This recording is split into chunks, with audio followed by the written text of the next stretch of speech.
For our second question, Philip, we would like to ask you, how can clergy like you guide their communities who feel overwhelmed or powerless in the face of climate change and help them find faith-driven hope and courage?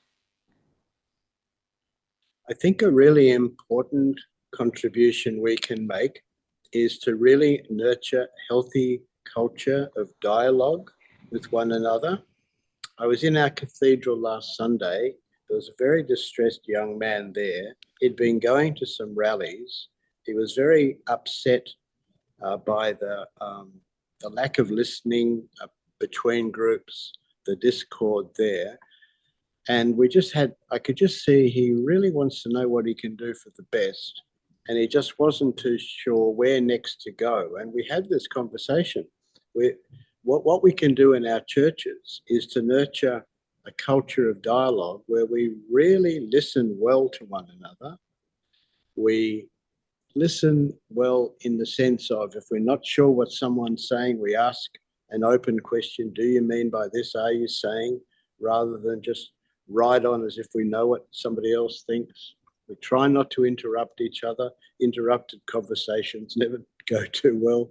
We try to be attentive to our tone of voice, so we sound like we really want to know what the other person thinks. And we know that we'll make mistakes, but we accept that, but then make sure that we find a way to repair the mistakes, repair the relationship. It's all relational. And I think if our parish churches, we try to do as in this little church I'm in currently, if we nurture a culture of dialogue and give people, our young people included, confidence that they have the skills to create good relationships, ones that are full of optimism, that are trusting, that are honest, that have that giving and forgiving dimension to them, then we are really sowing seeds that are going to be enhancing to our wider community, where we often don't see particularly healthy culture of dialogue.